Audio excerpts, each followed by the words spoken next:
친구와의 갈등, 가족들과의 갈등, 직장 생활의 어려움, 학교 생활에서의 괴로움, 썩 내키지도 않는 사람들을 만나러 이 모임 저 모임에 나가서 멘탈이 탈탈 털려서 집으로 돌아오는 일은 이제 그만했으면 좋겠어요.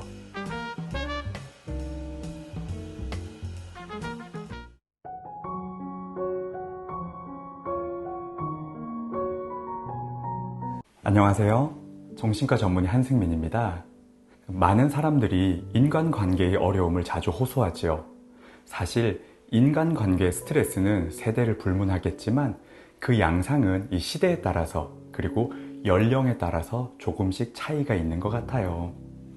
특히 최근 상대적으로 젊은 2030 세대에게 이 외로움과 고립감, 인간관계의 어려움에 대한 주제가 계속해서 중요해지고 있어요. 인간관계에 대한 괴로움을 가진 청년들, 좋은 인간관계를 맺기를 희망하는 분들을 위해 영상을 준비했습니다.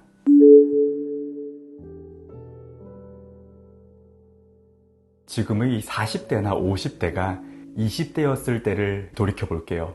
그때는 맺을 수 있는 인간관계의 폭이 넓지 않았어요. 기껏해야 동네 친구, 학교 친구, 사회에 나오면 직장에서 만난 사람들 정도였죠.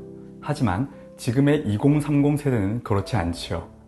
기존의 세대들이 맺었던 인간관계에 더해서 온라인 동호회, 인터넷 카페 혹은 SNS를 통해 이 지역과 연령을 뛰어넘는 굉장히 이 폭이 넓은 인간관계를 맺게 되었어요. 또한 과거 인간관계라고 함은 오프라인이 중심이었기 때문에 약속을 잡고 만나야 대화를 나누고 생각의 교류가 가능했다면 지금은 이 단톡이나 커뮤니티 게시판에서 혹은 손에 이 언제나 잡고 있는 스마트폰을 매개로 언제나 손쉽게 교류를 할 수 있게 됐죠. 때문에 가까워지는 속도도 빨라졌어요. 하지만 동시에 멀어지는 속도도 그만큼 빨라진 거예요. 이 사회의 속도가 날로 빨라지는데 사람들 간의 관계라는 개념 또한 만들어지고 또 사라지는 속도가 계속해서 빨라지고 있어요. 우리는 관계를 맺을 때의 기쁨보다 실은 관계가 끊어질 때의 고통을 훨씬 크게 느껴요. 사람은 누구나 그렇지요. 때문에 대인관계의 양상이 빨라짐으로 인해서 괴로움을 느끼는 이 총량의 크기가 커진 것 같아요.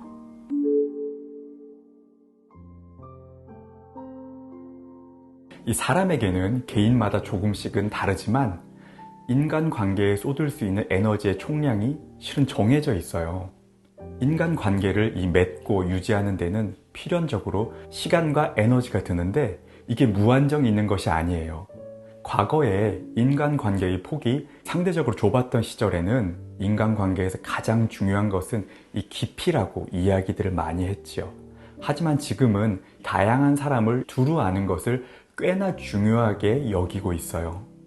우리가 인싸라고 하는 표현을 요즘에 자주 쓰지요. 인싸라고 하는 의미 안에는 얼마나 많은 사람들과 관계를 맺고 있는지 양적인 조건으로 판단을 하고 있어요. 사귐이 깊은 친구를 인싸라고 하지는 않지요. 연예인들 혹은 일반인 중에서도 인맥부자라고 해서 많은 사람들과 연을 두루 맺고 있는 인맥 자랑을 하는 컨텐츠는 언제나 인기가 있어요. 우리가 SNS의 팔로워의 게시판에 좋아요를 누르고 답글을 달고 잠깐 안 쳐다본 단톡들에 보면 글이 이렇게 잔뜩 올라오고 거기에 대한 대답을 하고 여러 그룹들과 온오프라인에서 모임을 가지고 교류를 한다면 넓이는 넓어지겠지만 각 개인과 맺는 관계의 깊이는 얕아질 수밖에 없지요. 지속된 인간관계는 서로의 시간을 충분히 드릴 수 있는 사이에서 나오기 때문이에요. 이런 이유로 요즘 인간관계를 넓게는 맺지만 깊게 맺고 지속하는데 어렵다는 목소리가 커지고 있는 이유는 여기에 있는 것 같아요.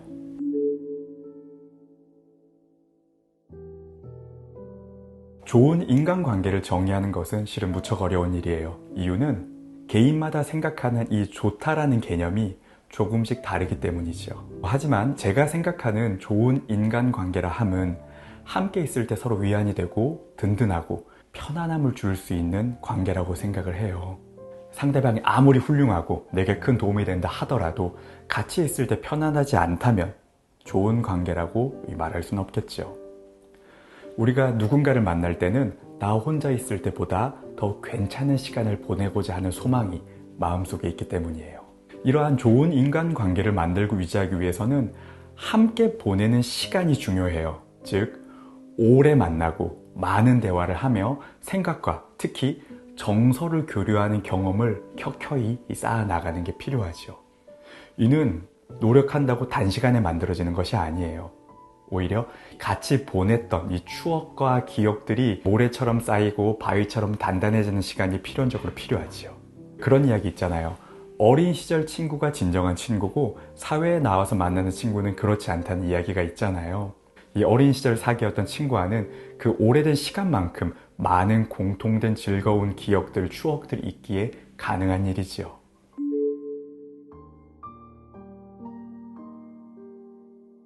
먼저 사람의 관계를 인위적으로 이 사람은 꼭 내 옆에 둬야지 하고 마음먹는다고 해서 그렇게 둘 수 없는 것이라는 것을 먼저 말씀드리고 싶어요.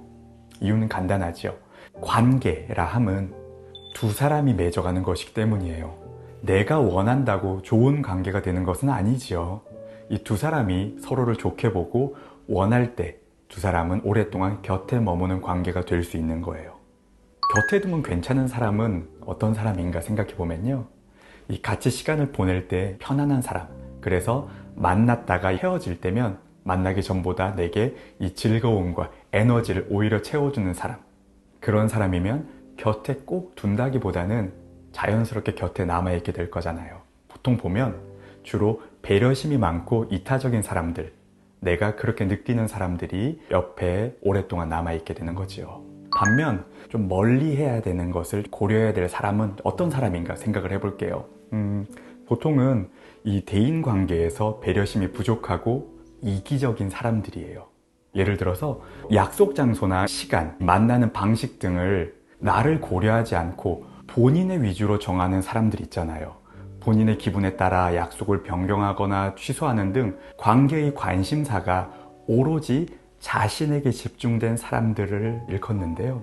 관계에서 중요한 점은 상대방에 대한 배려심이에요. 애초에 상대방을 존중하고 배려하지 않는 사람과 오랜 시간을 보낸들 언제나 끌려다니고 일방적으로 한쪽이 희생하게 될 관계가 될 것은 실은 자명하지요.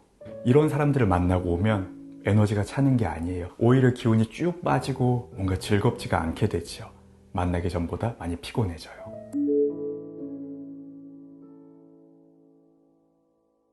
사람이라는 존재는 사회적인 관계가 너무나도 중요해요.